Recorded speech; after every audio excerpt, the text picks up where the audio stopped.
My name is Juliana Nykolaiszyn with the Oklahoma State University Library. Today is Thursday, December 4th, 2014, and we're here in Stillwater, Oklahoma, interviewing Lois Steiger as part of our O State Stories Oral History Project. Lois, thank you for joining us today. Glad to be here. Lois, let's begin by having you tell me a little bit about yourself. Could you tell me the year you were born and where you were born? Yes, the little tiny place now is actually population 5, Moorwood, Oklahoma in Custer County. And I graduated from Leedy High School, which is about 10 miles from there. And my maiden name is Lois Britton. And my dad homesteaded out there in 1900. So I went to this little bitty elementary school, Moorwood, and then rode the school bus 15 miles to Leedy and graduated in '43 from Leedy High School. And I would tell you how I happened to be at OSU, which is a wonderful thing. I think her name was Floyd Flood, and we had a very tiny 4-H club, and I was just enthralled by the 4-H club. And when I was 13 years old, I tailored a wool dress and entered it in the district dress review and modeled it. And then I think I was already in high school because I entered high school when I was 13. And she recommended or let me go to the 4-H Club Roundup as an independent worker. And then from that time on, I mean, my eyes were really big going into a dorm room compared to the way I grew up, because this was the Dust Bowl days in the Depression, Dust Bowl days. So I saw a dorm room with all this wonderful thing and availabilities. And from that time on, I had an obsession to come. And I did work 3 years before I got here. I was 20, and I came in 1946 and graduated in 1950. Well, let me back up a little bit. I want you to tell me a little bit about your parents. Oh, well, they came from Alabama. You know, Oklahoma was a big adventure. And my dad, I think, actually lied about his age, but he came out here in 1900 and homesteaded. I don't think he would have been 21 till the next April. But anyway, he worked as a young man. In fact, I think the reason he ended up in Leedy, he worked the broom corn crop. He worked on a ranch in Texas. I'm talking about 19 years old. And so then he went back in 1910 and married my mom and brought her out here to the prairie to nothing. That was 3 years after Oklahoma became a state. So there was nothing.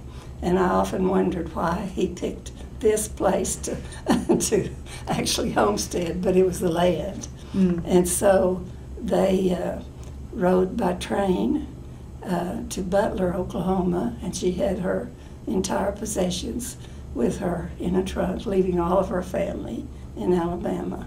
And a lot of people had to live in the dugouts, but at least she had I have a little recording, she had a floor in a 2-room house, and she was thrilled, you know, about that.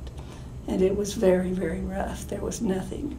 In fact, I guess he had been here long enough to maybe, they were married May the 4th, 1910. So I guess he had put in a garden, or at least they had to immediately, because they had nothing. It was just prairie. And can you describe the house where you lived growing up? Well, I actually have a picture of it. Okay. If you'd like to see it, or do you want to see it now? I'll see it at the end, but I want you to describe it for me. Okay, well, I understand. I was the first one born out there. See, I was born in 1926, and I'm sure that maybe the house was 1924, 25. But they put 2 old houses together to make a house. Now, I am the 8th child, so that's how many there were of us to live in this house. And we had no running water, no modern bathroom, no electricity, nothing. And we literally lived off the land. We grew what we ate, we canned everything we could can. And my mother was a pioneer woman, if there ever was one. They're getting ready to bulldoze down the house. and it's sad, the memories that are there with this big family. In fact, my cousins from Alabama, it was a big adventure for them to come to Oklahoma. So they didn't come for a week or two, they came for a year or two. So we had 12 in our household. I remember I shuffled the plates around the table for 12. Did you see much blowing dust out Oh my, yes. in that part of the country? Oh, I mean, I was in the middle of the Dust Bowl days. In fact, you see, I was 10 years old in 1936. And I remember walking home from school and couldn't even see the road. I just hoped there was a road in front of me and kept walking. It was terrible. I mean, the dust came in under the windows and the doors, and you couldn't see. I remember Black Sunday. That was a very unusual thing in history, Black Sunday. But it was just, clouds of dirt came in, and really, when I was in high school, they built the shelter belts, and that old shelter belt is still standing about 2 miles from where I grew up. And my daughter works for the agriculture department. She tells me they're thinking about restoring some of those shelter belts. But that did help, the blowing dust. I grew up in the cotton patch. We grew cotton and wheat and nearly everything we grew, potatoes and everything we could put in a jar to can. My mother's goal was to can 100 quarts of beans, and then we would have the flour sacks full of dried beans to get us through the winter. Dried beans and cornbread is what we lived on. would you have to help pick cotton?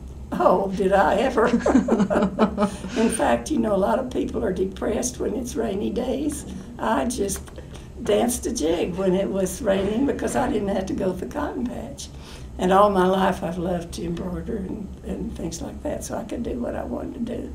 But yes, the pulling 100-pound sacks of cotton and bending over, it's probably why I have back problems today, but it was very hard work. And the cotton patch was something else. It was, you may not know about Johnson grass, but we would come to a patch of Johnson grass, and it's 2, 3, 4, 5 feet tall. And we had to chop that down to get it out of the cotton row. And we would just groan and groan when we would see a patch of cotton, of Johnson grass. And then water, see, it'd be 110 degrees. And out in the field, the dirt was hot. And I have to this day thank my mother for the way she dressed us, because we had on bonnets, long sleeves, overalls, socks, shoes, gloves. But this is something you'll laugh at, because when I first came over here, the girls in the spring were going out to get a tan. I thought that was the strangest thing, because my mother protected my skin, and I'm thankful for that. I couldn't imagine they were going out there taking off their clothes to get a tan. But anyway, we were exposed to, the sun. We were there all day long, and for water, she would put old overalls or gunny sacks around the gallon jugs. It didn't really help, because I remember getting to the end of the row and it was hot as could be. I could still almost taste that fruit jar tasting that water, but it was wet. And we did have to haul water. The water was at a real premium. We had an old cistern, and it was the water that went off the roof, into the cistern. That was our source of water to drink and everything. So we were, I can't imagine what the kids nowadays would think of this kind of situation. And all of your siblings helped. Oh yeah, we all had chores. We had to work. Mm-hmm. Wash day was just a nightmare. It was just terrible. We hung clothes on the bushes everywhere we could, and we had to gather the eggs. And it was my mother. I don't know how she could have survived. There was so many of us to do the laundry, and laundry was just hard. She finally got an old gasoline-operated washing machine, and my brother said that was the greatest thing that ever happened to her. However, I've seen her crank on that thing 2 or 3 hours at a time trying to get it to go. and it was very difficult. Everything. The ironing, we would have number 3 tubs of clothes sprinkled down to iron. We had to use those old irons and heated them on the top of the stove, or they would blacken your clothes. It was a nightmare doing the laundry. Well, tell me about bath time. Oh, you don't want to hear. We didn't have any heat, see, in the house except the old Home Comfort cook stove. And that was the big oven and then the boiler on the side. And they had to bring in, we hardly had any wood in western Oklahoma. And I remember we had some coal. And then we had, in the summertime, they'd have this little 2-burner. I guess you'd call it a stove. It was far cry from a stove, but a 2-burner thing with a little tank on the side of, we called it coal oil. And my mother would lead me to watch the cornbread pancakes while she went to milk. And then it would invariably run out of the fuel, so I'd have to run out to the big tank and fill it out of this tank to continue the cooking. But what I started to tell you about bathtub, I don't know how she could have cooked breakfast, because we all huddled around the one stove, which was this old, we had one little stove in a living room area that burned wood, and then this cook stove. And we would all be freezing to death, so we would huddle around in there to try to get warm, because the bedrooms were so cold. In fact, I remember my brothers, there was some snow in the little lean-to bedroom that the 3 of them slept in. And I slept 3 in a bed. And bath time, the time you ask about, well, we had one of those little heaters, I don't know what you call it. It just was a little freestanding heater in the middle of the room. And people wouldn't approve of this nowadays, but mostly all of us took a bath in this number 3 bathtub. That's just the way it was. Was there a pecking order? Did the oldest get to go first? I'll tell you what, we would nearly fight to go first, because otherwise you were down the list last. But it's hard to imagine when you think about that many people and the cooking that she had to do and fixing lunches for us. I'll tell you another funny. See, my mother made like 9 loaves of bread a day, and then that was hardly enough for all of the people in our household.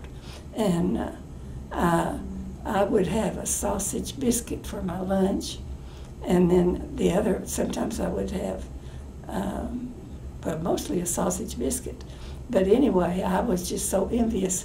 1 mile over in Morewood, they had electricity, and I thought they were really, really rich. And, of course, they were poorer than we were, because they didn't have the gardens and everything. Later, I realized. But they had bologna and bought light bread. I thought, my goodness, that's really living it up. I should have been ashamed when you think of my mother providing homemade bread every day of the world. She made 9 loaves, I think. I can remember the 3 loaves in a pan, and I think she had 3 pans of them. So... Did your parents live their entire lives in that house? Let me see.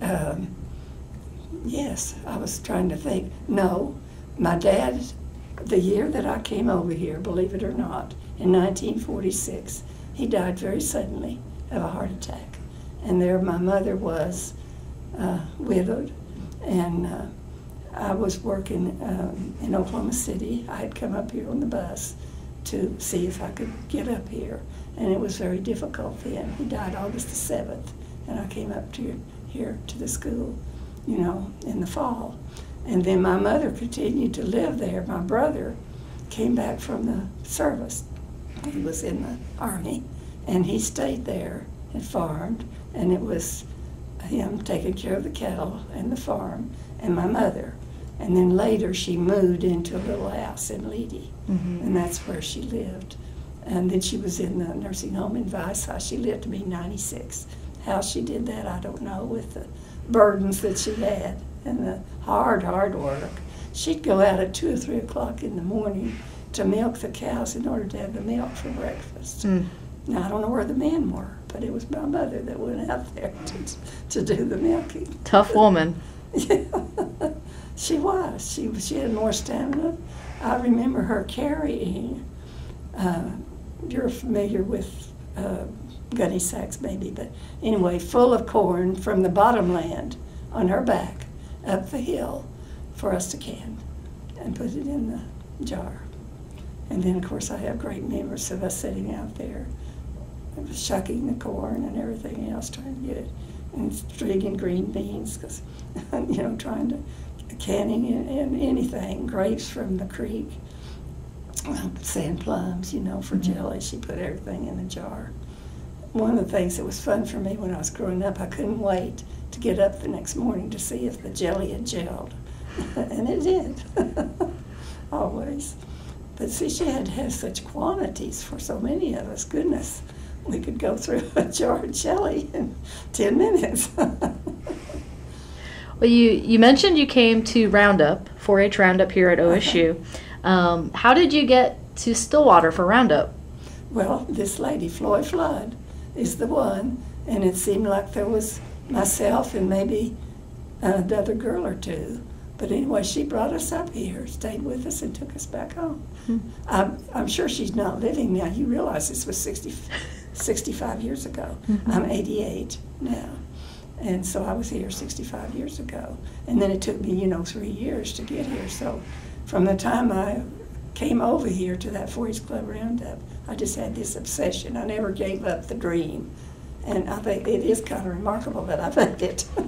Well, after high school, you mentioned that you worked in Oklahoma City? I worked 3 years before I came over here. I worked for the Department of Public Welfare. And in fact, to back up a minute, we took the merit exam. I don't know if you've ever heard of that. It's a state merit exam. And that's how come me to get a job. One of the instructors, I think he might have been the principal of Levy High School, called me and told me they had this opening in the Department of Public Welfare. And it was through this merit exam that I took. And so I was the stenographer for the Department of Public Welfare in Tologa. That is the county seat of Dewey County. And a lady who was the director, I typed up all of the cases for her. And then I went to Elk City and I worked for Elk Cotton Oil Company for a while, and then I went back to Oklahoma City for the Department of Public Welfare. And that's where I was when I came up here to pursue coming up here. And was making my plans, like I say, and then my dad died real suddenly. But anyway, I came, and I've often said it's not what I learned, but what I overcame, because it was a struggle. Well, when you came to Stillwater, what were you looking to study? Home economics, of course. Yeah, that's been my thing all my life. I always liked to sew and embroider and stuff like that. So, but to tell you how I survived when I got here, actually, I don't know exactly what happened, but when I came up here on the bus from Oklahoma City, I thought I had a job. So when I came up here, that was the year of the 4,000 returning World War II veterans. And so they probably gave my job to somebody else, and I did not have a job. And that was a pretty low blow. But listen to this. I will forever and ever and ever be grateful, because it was the athletic department that put me through college. Because of my maturity, I was 20 years old, they recommended me or hired me above a 4-page waiting list for jobs. And I worked there summer and winter and day and night, all the time I was in school here. And they are the ones that put me through school. How did you find that job? Well, they had someplace on campus where they could tell you. I guess they were the ones that referred me over to the athletic department. But that's pretty amazing that I got that job. And really, I'm serious when I worked every hour. I wasn't in school, because I ran all the way across from Murray Hall to the field house for 1 hour's work, 35 cents. And the first year I was here, my room and board was $41 a month, and I made $42 a month. And then I could sell the tickets at night for the basketball and wrestling matches, $3 a night. And there were usually about, 16 events. Anyway, that paid my fees for the semester. And then in the summertime, in order for me to finish in 4 years, since I was working, so I I took a course at 7 in the morning and then worked full-time for $100 a month for all of the time I was here. That was my schedule of work. What, outside of selling tickets, what were some of your other duties within the athletic department? I did all the coaches' work except Mr. Ivo. That was Mr. Ivo was the athletic director. And I saw him daily, except when he was traveling. But he didn't have a whole lot to do with me. I was a little student working here every day. And Mr. Lookabaugh, the football coach, Art Griffith, and he didn't hardly have any work. And Higgins was the track guy. Anyway, I did, frankly, sometimes they didn't really have any work, much for me to do, but they were kind enough to let me stay over there and work till I could graduate, which was pretty kind of them. But I was responsible for doing all the coaches' work, except he, in fact, her name was Geraldine Bunch, was the secretary to the athletic department. So she was his secretary. Tell me about Mr. Iba. Well, he was just the greatest guy in the world, Of course, I didn't get to know him that well, but he was just so interested in everybody and so caring about everybody. And, of course, he was the master of all as far as a coach, and the players just loved him. I'll tell you this. You see, I grew up to be 6 foot tall, and I never met a girl taller than myself until I got to the dorm. And here I was in the athletic department, and I look up, and there was Bob Curlin. He was 7'2". And so that was, all of those guys were 6'8" or 6'10". I never did date any athletes, but it did me a world of good to be over there with all those really tall guys. And the girl especially, I never met any girl taller than I, so I had to look up to her in the dorm. That was a good feeling. Anything memorable that really stands out from your time working in the athletic department? It was, it was kind of interesting because, as I told you, housing, well, I don't guess I told you this, but you could imagine with all the returning, housing was just critical. And the gentleman that I met my freshman year that ended up being my husband that I was married to for 40 years, he had to live under the stadium with 18 guys.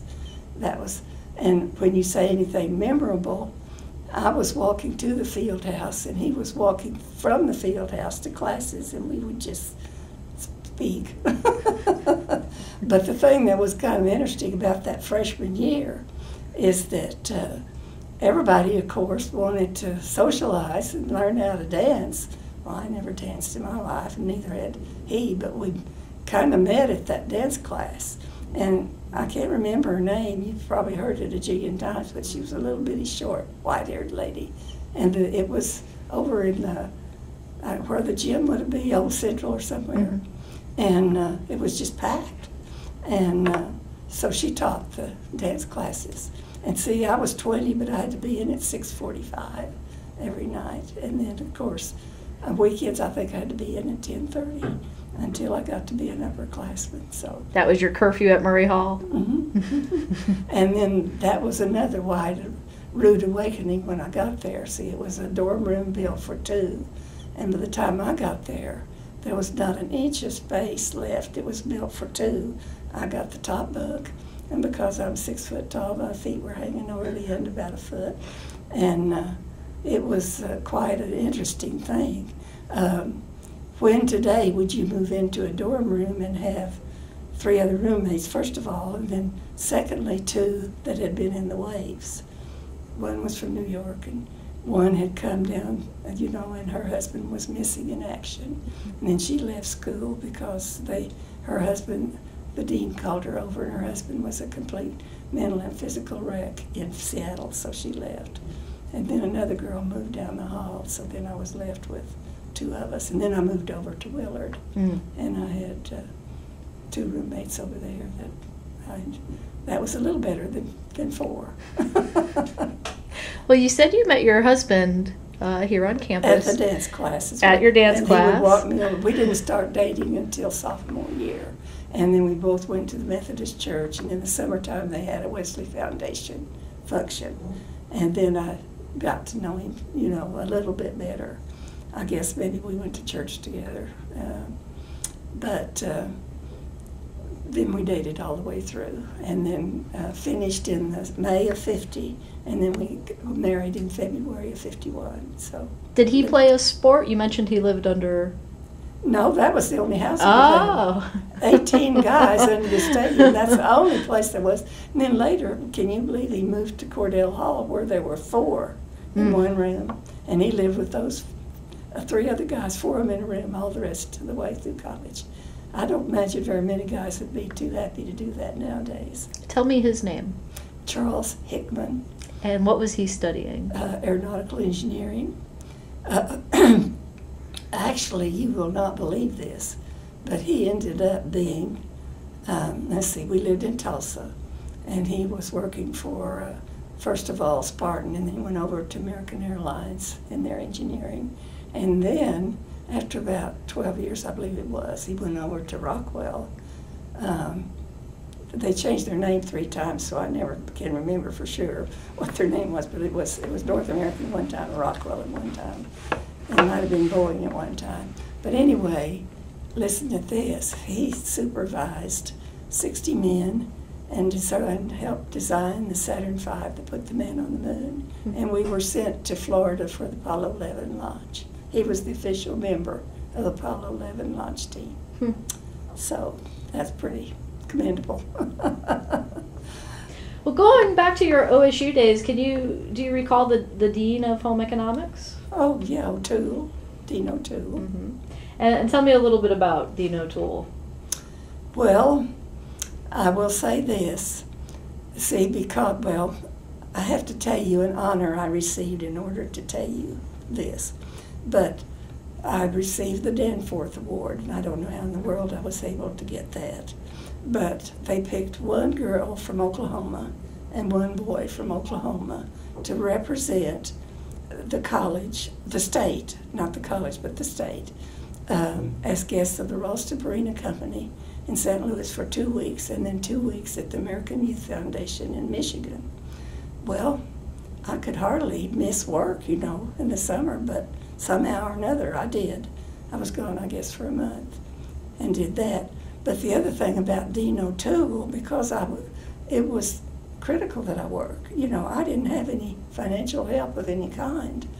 And the one thing that Dean O'Toole was very upset with me about is, you know, every girl that graduates from home economics spends time in the, what do you call it? The practice house. That's right. I couldn't think what it was called. And so she was not happy at all with me not being available to do that. But I couldn't do without the work. I had to have the work in order to even survive, to pay, you know, my room board or anything. So I missed out on the experience of being, and I bet I was one of the few that ever missed that, because she didn't let anybody miss it.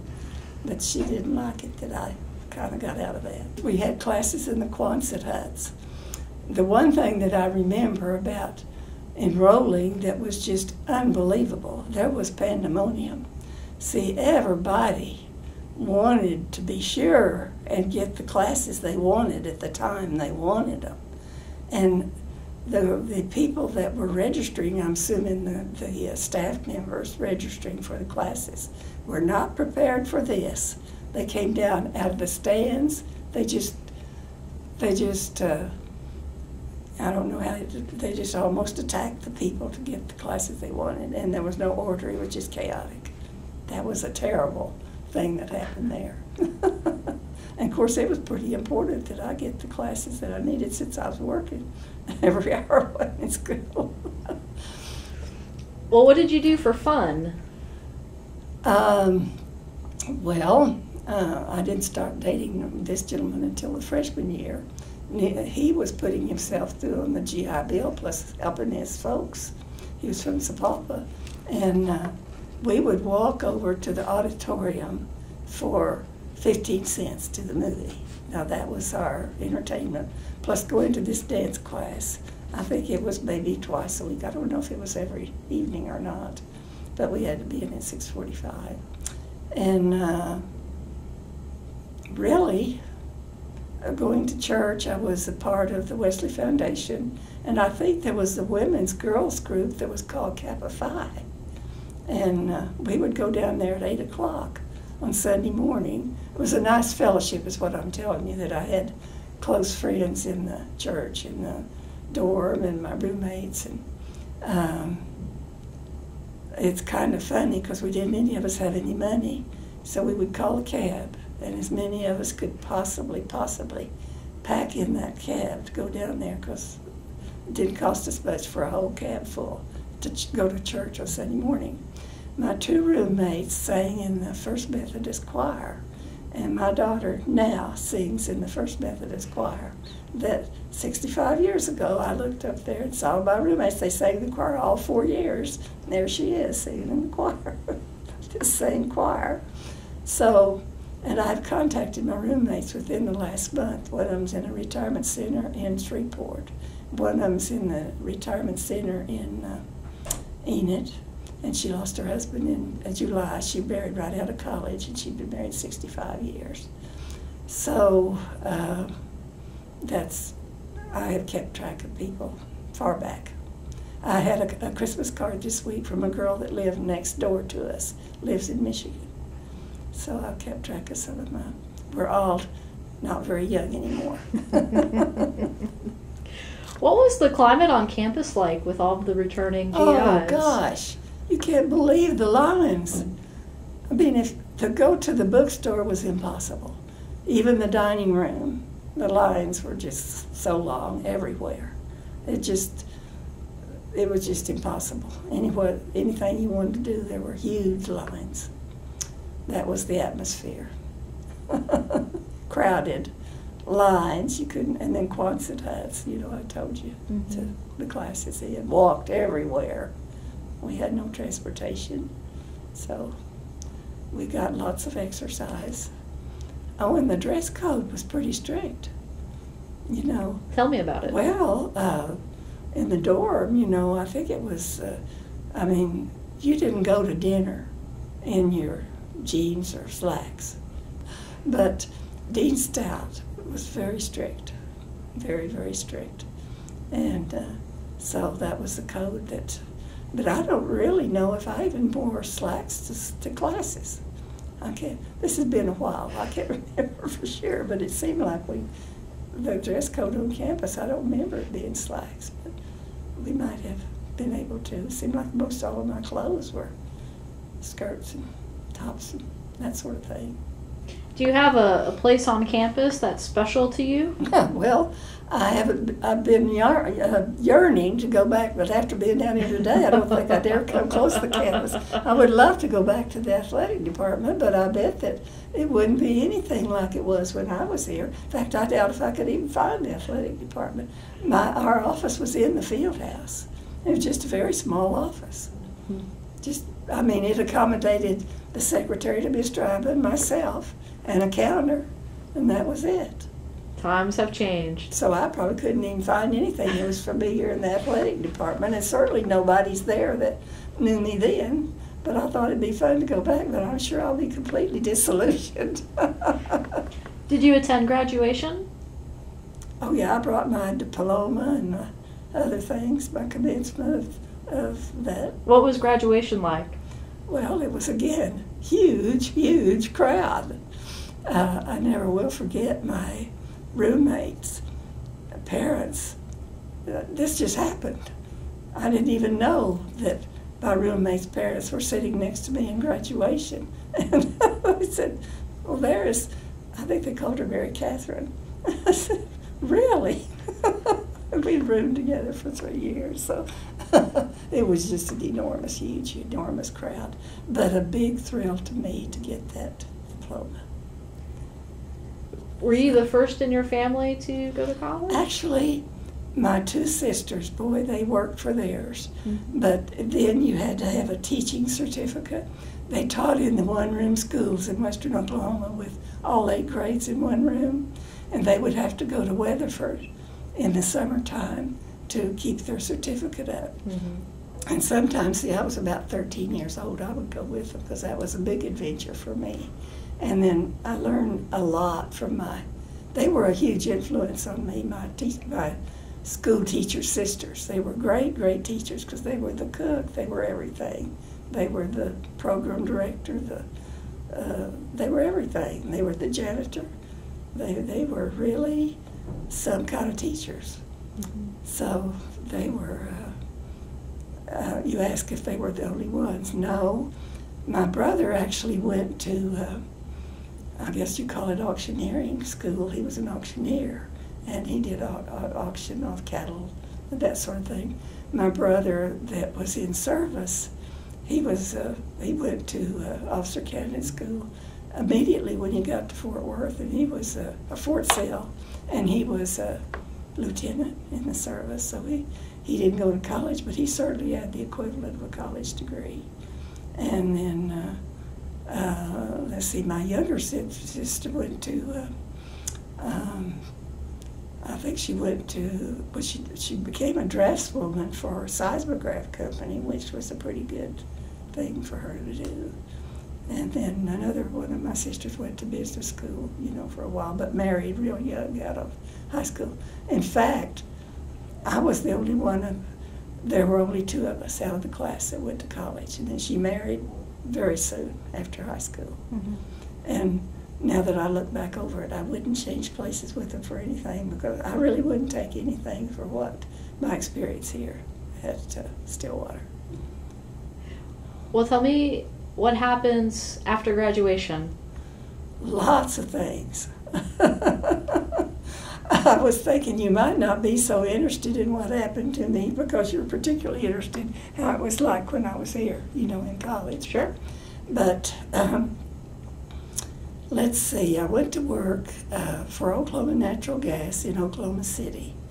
And the good thing was I was the secretary to the in-service department. Now, the in-service department was the gals that did the test kitchen. And actually, that was when WKY, the cooking, was brand new on TV, brand new. And I typed the scripts for that. Of course, my background was home economics. And so I worked for them, and then I married my husband in February and transferred to Tulsa, and was in the executive offices working for the head of all home service directors in Oklahoma. But see, I thought I was a secretary out of high school, putting myself, through school and then afterwards working as a secretary. And I thought, is this what I worked 4 years for? So then she was over the district office in Tulsa. So I went down and got my official title as a home economist, and did the cooking demonstrations in the club rooms and the school demonstrations, going around to all the surrounding schools doing the school demonstrations. And then for a while, I was substituting on the Looking at Cooking television show in Tulsa for a while. So that was quite an experience, to say the least. And then later on, I had my children, and then I worked for St. Francis Hospital, biggest hospital in Oklahoma, and I worked for the teaching staff there, and that was a real interesting job, for me. And let's see. Then I guess maybe I stayed home for a while and raised my kids for a while, and then I went to work for a dermatologist for a while. Well, I did transcription for the cancer center, 9 cancer doctors. That's when they built the Natalie Warren Bride Cancer Center, and I did the transcription for 9 cancer doctors there. And then I went to work for Warren Petroleum Company, which was a division of Gulf Oil. And I did, I was a secretary to 19 oil engineers, project engineers. And that was pretty interesting. Then I went on up in the legal department and worked there for a while. So you've done lots of things. I really have. I've really been blessed with lots of, then of course, I was widowed when I was 60, living in Fort Worth. and that was a very trying time. My kids were already grown, you know, and away from home. But I was down there. I didn't know anyone. It was I was very lacking in confidence driving. But I got myself out to the Tulsa Junior College, and I met a lady, and they offered, I found out, it was $10. I thought a course, but I found out later I could take everything out there for $10. So I took flower arranging, and I took about 8 different kinds of calligraphy. But it was through the needlecraft thing and through a lady I met out there. She and her husband were doing the crafts on the cruise ships. And so I went to lunch with her one day. She gave me a name. I submitted my projects. Now, I am not a teacher, but I taught Brazilian embroidery on the cruise ships. And I did 6 cruises in a little over a year all over the world. That was a fabulous thing for me to do. When I was at Fort Worth, I did work for Texas Christian University. I worked in 24 departments just on call, you know, just doing that. So that was pretty different experience getting to, I wouldn't do it now, well I couldn't, but that was a great opportunity. You've worked hard your entire life. Well, when you were behind the complex, we didn't have any choice. If you grew up in that family, you had to work. Tell me a little bit about your children. Well, I'll back up one moment and Sure. say there's only 2 of us left of the family of 9. Mm-hmm. And my sister's in memory care in Tulsa, and she's 85. And then myself, we're the only 2 left of the original family. My son is living in Oklahoma City, and he was in the Navy, and he's 100% veteran disabled. So he's not in good shape physically. He got married, well, he was married, and then his wife died. So he was single all this 15 years, and then he married a lady in May. So they have each other. That's the good thing. And then Becky, her goal was to become a nurse, and she nearly killed herself trying to be a nurse. But she went to Ada to school for a while, and then she went to TU for a while. And the good thing is she went to work, she went to Tulsa Junior College. And then she ended up, she ended up marrying a gentleman and moving to Maryland. And so she was working, well, like our Oklahoma employment, working, you know, just everywhere. But she got an opportunity into the Natural Resources Conservation Service, USDA. She worked at another agency where she wrote the, whatever you call it, the transit or whatever, into Washington, D.C.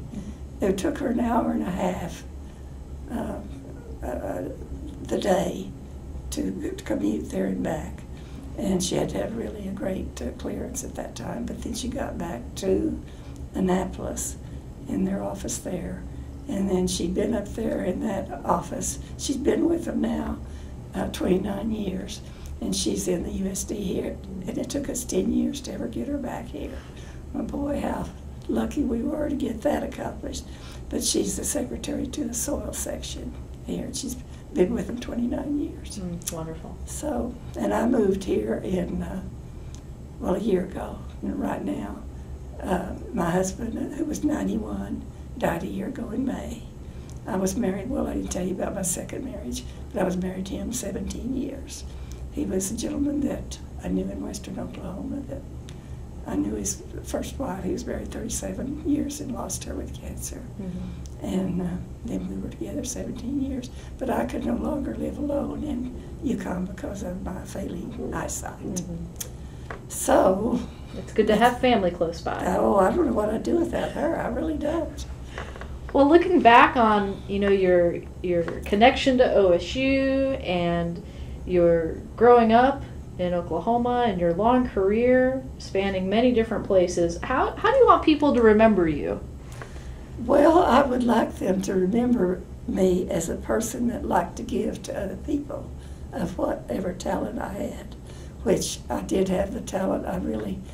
Well, I'll back up another minute and tell you that a school teacher taught me the notes, and I learned to play the old pump organ at home. And I would spend hours, if I had any time at all, playing on that, and I taught myself how to play the hymns. And then later on, I actually did played for a little church for a while because they didn't have anybody, couldn't afford anybody, and played in the band, and Meady played a clarinet. And music has been a great part, of my life. I love music very much. I was trying to think of anything else. Mostly that I'm very much a people person. I like to be connected. Mm-hmm. In fact, first thing I did when I came up here was to join the church and get into a Sunday school class because that's always been very important to me. Mm-hmm. So I always, wherever I am, I'm involved in whatever. Well, is there anything else you'd like to add? We kind of did a quick fast forward through your life. Well, that was pretty fast forward. When we get through with the video, I'll show you some pictures of the old home place. Wonderful. Well, thank you very much for coming out today. We appreciate it. I enjoyed it.